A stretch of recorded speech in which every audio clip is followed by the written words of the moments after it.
Hello and welcome to another episode of Teppou Republic. On the last episode we saw Tananao's forces facing the Edo forces at Musashi. They sallied out but were cut down by naval artillery and then regular artillery, meaning that once the battle actually started we had a huge advantage and simply crushed them. At the same time, the Odawara forces tried to push into Musashi to relieve the siege, but Kodama held them at a river crossing. All of their attempts to get across the river were completely thwarted. Their forces were wiped out in the process. They were very determined, but unfortunately foolish in their attempt to get through our forces there. Then Kodama went on to take Shimosa from the Edo forces, since all of the enemy's local forces had been destroyed during the battle over Musashi. Far in the west, Takehisa was able to take Tajima from the Yonago as well, an important capture as we begin to move west into the deep imperial lands. Back over in the east, Sagami also fell to Yoshiyuji's attack, finally taking it after a long siege once we reinforced the position so much that a victory was inevitable. Then Kodama moved on to take Kazusa from the Edo forces as well, so overall we took a lot of provinces during the last episode. Then we saw some Odawara forces moving towards Kosuke, recently captured by Takemichi. He moved down to challenge them to battle, and we're about to see how he does. Let's continue.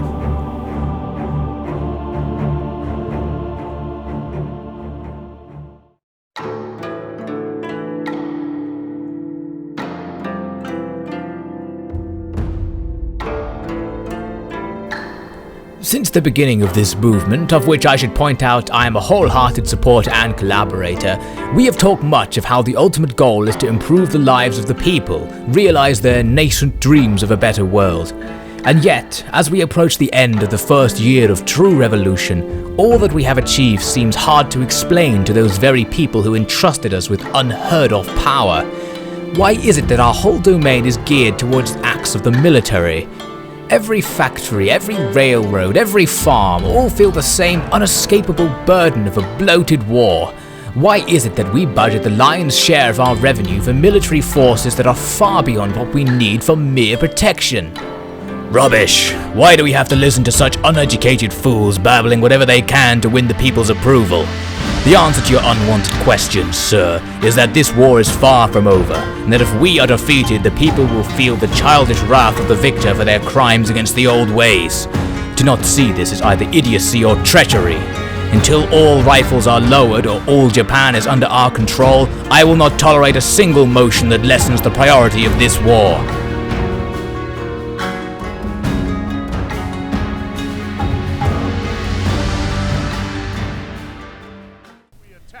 So we're starting this week with Takemichi's battle against the Odawara forces. I've taken up a defensive position on this hill. I am the attacker in this battle, but my artillery advantage gives me the right to take the defender's advantage away from the enemy because they have to advance since they're going to be under artillery fire for the entire battle. The artillery fire has already begun, already inflicting casualties on the enemy of course, and the enemy now has to walk a very long way under this fire to reach my position. The enemy army is pretty well balanced. It's a mix of melee and rifle troops, the rifle troops even arguably better than my own. But they're already taking extreme casualties from this shrapnel fire. So right from the beginning we're starting to gain an advantage, and that advantage will only get stronger as time goes on. The enemy also has a small hill to advance over which will slow them down. They also have a bunch of hidden units that I didn't realise were here at first. There they are, just appearing. So right in the beginning of the battle I was planning to fold around the right side of my formation. You can see I've only just given the order, but I will promptly be noticing that the enemy's formation actually extends wider than I thought it did, and that in fact they will be outflanking me if anything. Now as the enemy got closer, they sent units of cavalry to attack both of my flanks. The unit of cavalry on my right was advancing alone, and I happened to have my own cavalry on my right, which was 2 regiments of superior well-trained Yariki, who are just going to ram into the enemy's Yariki, getting a nice charge bonus, a very slight downhill charge. The enemy's forces here are going to be wiped out pretty quickly, just because my men are superior in melee. Meanwhile, on my left flank, I had prepared to receive the enemy's charge with spears, but they just about get around them and attack the very corner of my line. The spears move to attack them, the cavalry swerve to avoid the spears, but they swerve right in front of the main firing line, which guns down the majority of their troops. So this regiment is very quickly wiped out. The survivors of that volley of fire are now fighting with these Yarikachi, who are excellent against cavalry and will very quickly wipe the enemy out. So the enemy's cavalry attack was very quickly defeated, and now the main battle shall begin, a battle in which I think we have an advantage. I've got multiple lines firing on the enemy, the artillery too, blasting away at their regiments. Some of the leading melee troops are already falling back, having taken heavy fire and artillery fire on the way in. They're trying to form up with multiple lines of melee troops. I think the fact that they're losing troops so quickly means they keep reforming to deal with the fact that their lines are thinning out, but then as they reform, they thin out even more. So the enemy's melee contingent pretty much does nothing. They don't even get a charge off. It's a line battle that the enemy are going to put all of their faith in now. They're moving up their fairly decent forces to start firing at us. These strangely silent rifle attendants getting some good shots on my line. They are going to be inflicting casualties, especially because these multiple line formations that I'm using are a larger target for the enemy to hit. So their shots that are missing the front line may be hitting these katana kachi standing behind the line, and many of them have already died, so it's obviously happening. Although the situation is much more stable than it is in the enemy's line. Look at this, the enemy regiment just being torn apart by constant sniper fire and the main line fire. This guy right on the end is now going to get slaughtered by my Yariki coming back from defeating the enemy's Yariki. The destruction of this regiment very quickly causes the regiment next to it to rout as well. They've also taken heavy casualties from fire. The enemy are not in a good way right now. Lots of their units are falling back, and their general decides to take a desperate maneuver. He's going to charge right for our line. The same sort of thing that the Odawara general that Kodama faced in the last episode did. So perhaps it's an Odawara thing. When things go wrong, you just charge right in. But of course their general is not going to have a very good time doing this. His bodyguards are being cut down, though he himself in the green coat seems to get away with it, and eventually decides to cool off that attack and flee with a couple of bodyguards. The rest of the enemy's army has just a couple of regiments left. The majority of them are routing. The ones that are left are guys who have come back from routing, so they're already low in strength. I'm going to try and wipe them out with my cavalry. The bad news is they are actually getting off a couple of shots from my cavalry, because while I'm messing around trying to defeat these regiments, the guys behind them are firing. In particular, as I charge the enemy's final regiment, they get a volley into the front of my Yariki, killing several of them, but then a couple of seconds later, they themselves are killed as the Yariki simply demolish their regiment with a heavy charge. So at that, all of the enemy's regiments start to fall back. It's a chain rout. Many survivors from the actual battle, because the line battle didn't claim all that many lives. The enemy simply routed, but they are going to be wiped out once we get back to the strategy map, so all is well and good. Takemichi has destroyed the Odawara threat and has taken almost no losses to his own army, meaning we can continue with our plan to go and stop the Sendai. I'm sure that people will remember this war as being won by the brave men of our domain, for that is how they surely wish to remember it. But in battle after battle, the deciding factor is not men, not horses, not rifles, but cannons. Artillery is the true lord of the battlefield. All forces we have faced who did not know this saw themselves promptly destroyed, today being no exception.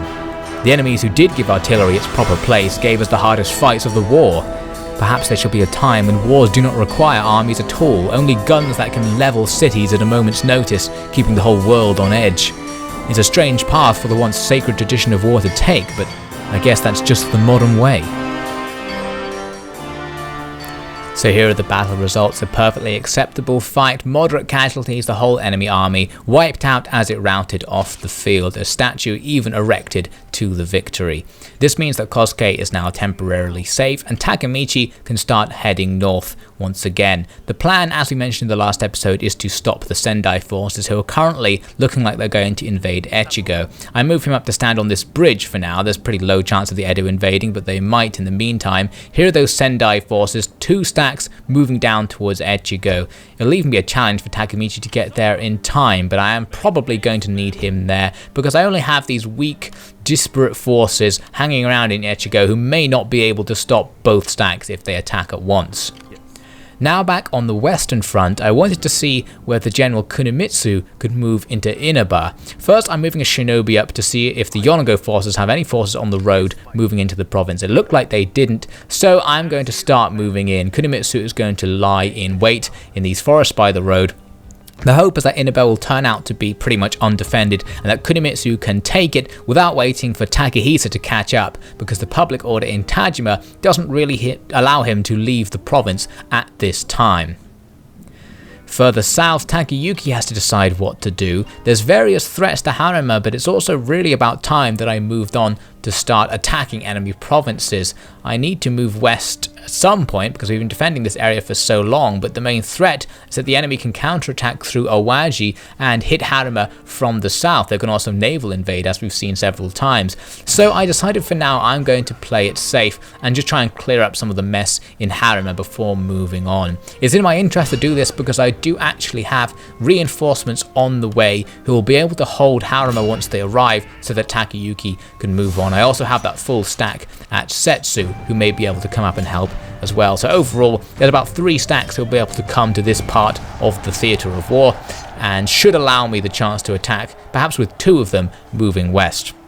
So first I wipe out those Hiroshima forces, nothing to worry about there, and then Takayuki is going to move back towards the castle just in case something happens. Moving on, the Sendai indeed continue their invasion towards Echigo, so it looks like that is their target. The Irakuni then land forces in Harima, so it seems it was a good idea to have Takayuki hang around because Harima is now under threat once again. The Edo forces move an agent to bribe some of my guys in Musashi, and they succeed in getting 1 regiment to come out of the castle and turn over to the Edo side. Inconvenient, but not a big threat. Even more inconvenient is the fact that this small Edo group is now attacking Shimosa, and because Kodama moved all of his forces away, they can do that with impunity, for now at least. The Sado forces, who ages ago we saw hide an army in Hida province, and I've almost forgotten about it at this stage, finally reappear and start moving for Echigo. It seems they are going to attack the province at the same time as the Sendai. Now I get some bad news. One of my agents has been assassinated. It was an agent in Umi. I've got a geisha and a foreign veteran there, both of which, the loss of which would be very inconvenient. Also the news there that our troops have been coerced. I wanted to see what it actually was. We've also now researched imported guns as a side note. We can finally upgrade our artillery to the next tier. We'll talk about that in a second. We can't see what the unit was that betrayed us, so we'll have to look at it in a minute, sorry. Let's have a look at the agent situation. My foreign veteran is still there and the geisha is gone. So it was the geisha who was assassinated. She spent a long time building up the wealth of Owari, and you can see Owari is very wealthy as a result. I wondered if I could get rid of this ninja before he did the same thing to my foreign veteran. I had a 64% chance of killing him in single combat. I told my guy to go and challenge him, but unfortunately he himself died in the match. So now I've lost both of my really experienced agents in Owari to this Suano shinobi. Very inconvenient indeed. I'm going to immediately hire a new one because I really need one to keep the costs of recruiting new units down. And speaking of new units, you can see I can now build these 3-inch ordnance rifles, the upgraded version of the Parrot gun, and once I upgrade the artillery range there, I'll be able to build Armstrong guns as well, which will really turn the tide even more. Here's that force I talked about coming to reinforce Takayuki, coming down from Kyoto, and the second stack there in Setsu is also there, ready to get involved in any fighting that's taking place. Takayuki has gone back to sit near the castle. My shinobi in Inaba just discovers that there are actually loads of Yonago forces hanging around, also half a stack of Matsue forces, so overall this area is quite heavily defended and it looks like Kunimitsu isn't going to be able to just move up and sneakily take it. I'm going to have to wait for Takehisa to get up as well so I can have both stacks attacking at once. Back in Tajima, the public order situation is stabilizing. It was really bad before because the castle was damaged, but now that it's back in good condition, things are okay.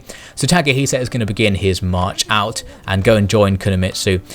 You can see I have a small group just to the south there who'll be able to go and garrison Tajima and stop it from overflowing in terms of rebelliousness in the next turn, so we should be okay. I also noticed the foreign veteran travelling with Takehisa needs to be upgraded, so I'm just going to quickly give him a couple of upgrade points. In general with these veterans, I go for the upgrades that improve their ability to train troops and increase campaign movement range, just to keep all of my troops at high level and of course to move further, especially important because the artillery for Takehisa is really slowing him down. He has really slow artillery like mortars.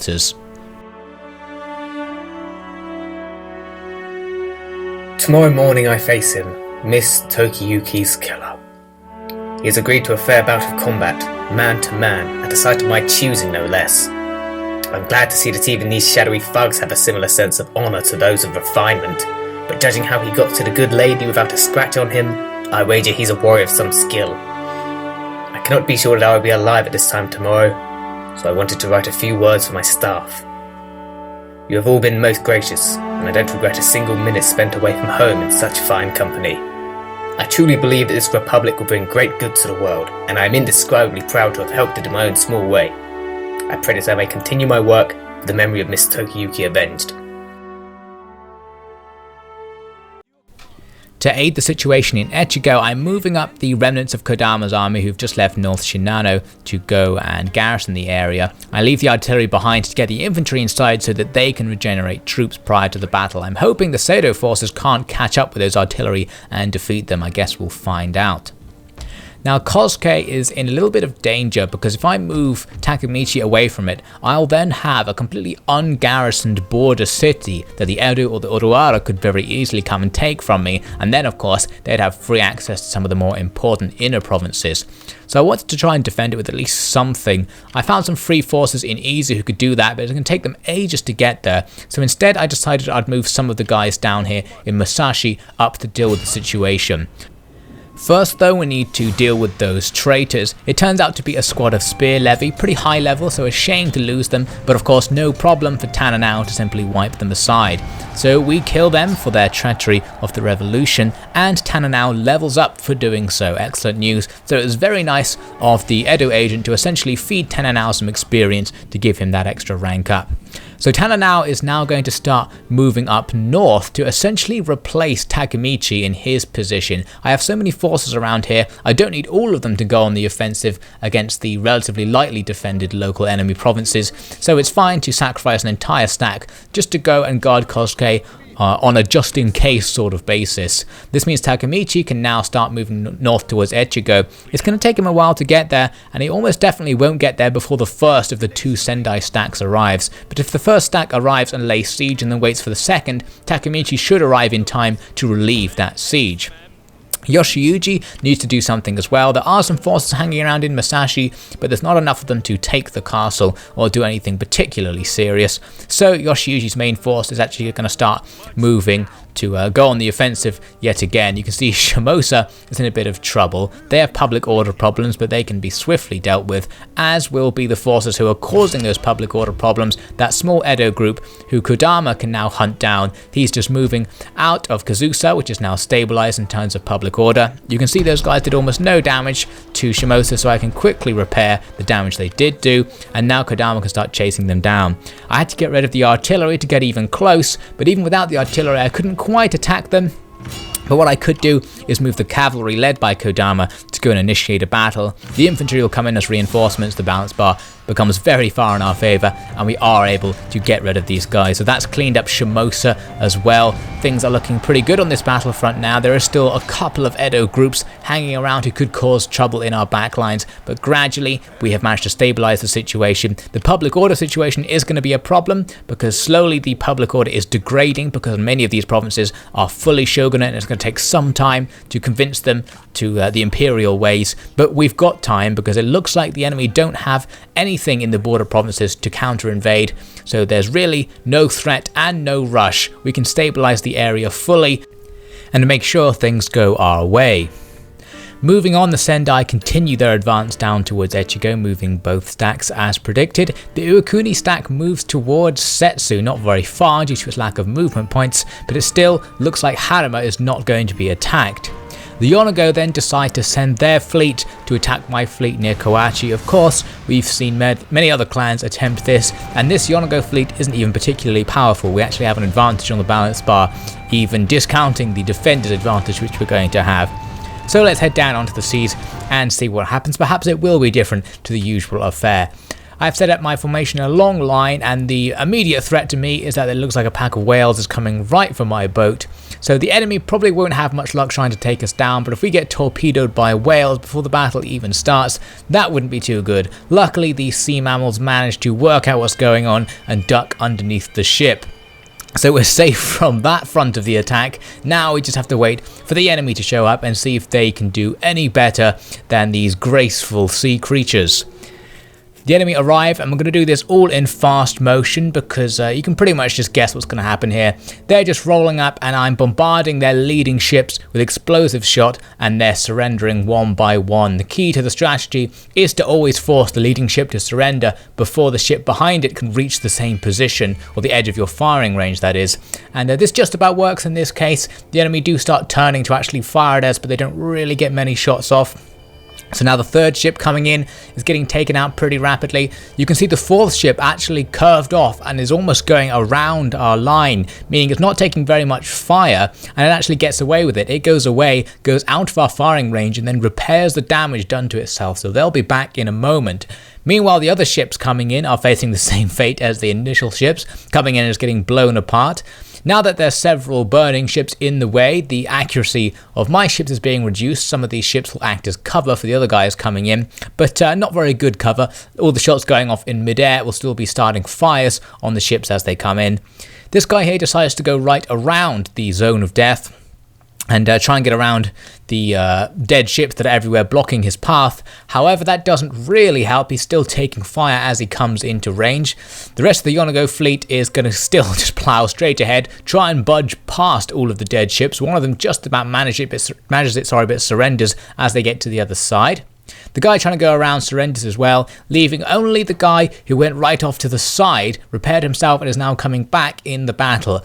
He comes back in and decides to try his luck despite the fact that the rest of the fleet did not successfully attack the line. He goes in to attack it anyway, fails, and it's a decisive victory. So there you go, another quick enemy fleet wiped out. It seems this tactic truly is unbeatable. Or is it? Well, we'll see in the future whether any enemy fleets manage to work out how to get past this particular tactic.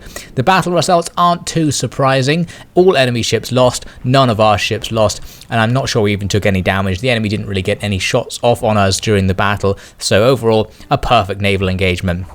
That Sado army almost attacks my artillery group. Very inconvenient. The Yonazawa also moving into Echigo as well. We have some good news that comes up after all the bad news this turn. You might remember ages ago I sent some students to America on a student exchange, and it seems they've impressed the Americans so much that they've sent a squad of US Marines to help our struggle. Very kind. I was hoping that somehow they would have spawned in Owari and thus got all of the upgrades, but no, they spawned at our capital in Iga, so they don't have any upgrades, but US Marines are still formidable units even without the upgrades, so they'll be good to send over to join the next army being constructed, especially because I've already reached the limit of how many US Marines I can build myself, so it's nice to have that extra unit. Now in Owari we've got a bit of a problem actually. You can see the gunsmith has been heavily damaged. I believe the same ninja that defeated our local agents has damaged that building, and it costs us tons of money to repair it, and means this turn we can't utilise the upgrades fully. Extremely inconvenient, but not all that bad because I can afford to wait a turn before building new units. Now over in Kosuke, Tananao is moving up to fill the gap left by Takemichi. You can see a couple of enemy stacks have started moving towards that city, but they're very small, so there's very little chance of them actually being able to do anything. Takemichi cannot reach Echigo this turn, so he can't reach it before the first of the Sendai armies arrives. He probably can reach it before the second does, although there is still a threat that the second stack will be able to march all the way to Echigo during the end turn sequence, and then Echigo will be attacked by two stacks at once, which could be troublesome. I'm filling the garrison with the mortars from that artillery group and taking out the cavalry because they won't need to be there during a siege situation. Then I notice here that if I just leave Takemichi's artillery behind, he can actually get up to reinforce Echigo this turn, and the artillery aren't going to be very useful anyway, coming in as reinforcements to a siege battle. So with that, the situation at Echigo is now much safer. This war-torn land does not need the rule of heaven, a concept as old as it is untested. For mankind, the only responsibility we have is to ourselves, to the betterment of our societies, the furthering of the boundaries of our knowledge. Our European allies realised this truth centuries ago, and have come to know what it means to be gods amongst men. When will we, the proud and strong Japanese, decide to ascend to their level and even surpass them through our raw talent? The Sioux are the one true Japan, the bearers of a glorious new future, the embodiment of the supreme power of man.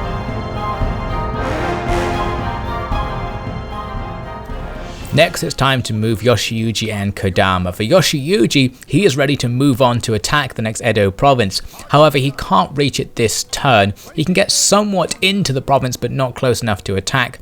I noticed he can get into these forests just beside the road, and one of the bit of forests is just sticking out close enough to the road that he'll actually be able to ambush troops coming down the road if they do during the end turn sequence. So I'm going to plop him there, and then next turn he'll be able to attack the town. For Kodama, he could follow him, but there's a situation in Kazusa. The public order has become lower than I predicted it would. I guess I miscalculated, and now they're going to rebel unless I send more troops to garrison the area. And the only real way for me to do that is to use Kodama's movement point bonus to bring these men into the city. So I'm going to do that. I left some of his forces behind in Shimosa, and next turn he'll start moving out to join the various wars. Back over near Kawachi, I decided to send Compton's Ironclad to go in for repairs, a very expensive process, leaving his fleet slightly depleted, but still well able to receive enemy attacks. Now we saw the Iwakuni army moving towards Setsu, so now I need to conduct an operation to stop them getting to Setsu or any further into our territory if they attempt to do so. What I eventually decided to do was to move the guys out of Setsu so that their zone of control covered the local tea plantation, because the enemy are probably thinking of sabotaging it. And since it's very valuable, I definitely don't want them to do that. I'm going to use the other army, the one coming in as reinforcements, to use their zone of control to block the Iwakuni from using the road to get towards Setsu. Now it will have to take a very movement point costly route if it wants to get to the city, and it almost definitely won't be able to make it, so we've sort of got them trapped.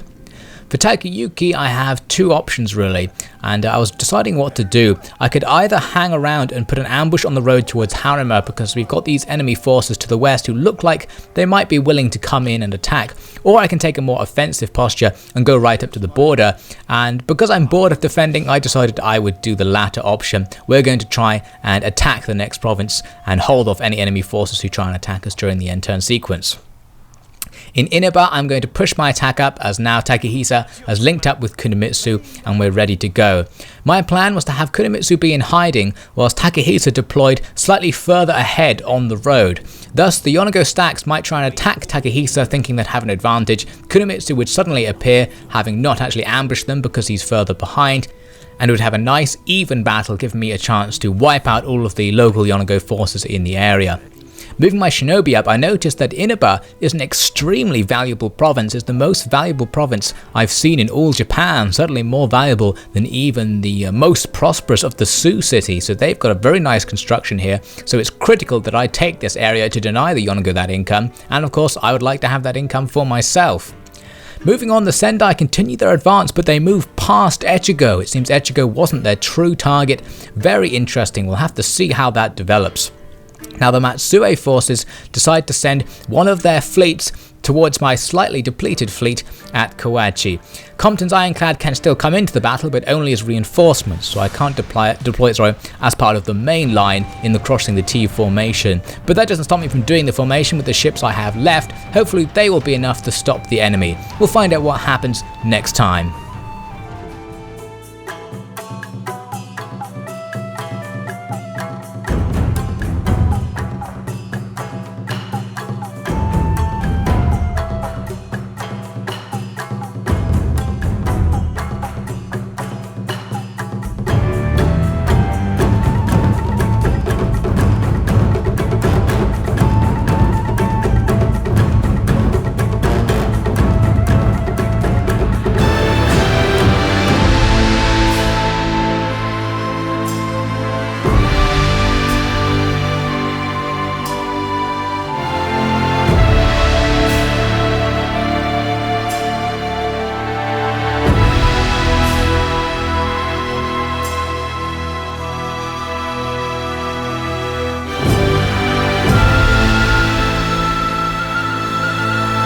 So that's all for now. We'll be seeing a multitude of deadly and surprising naval battles next time on Teppou Republic.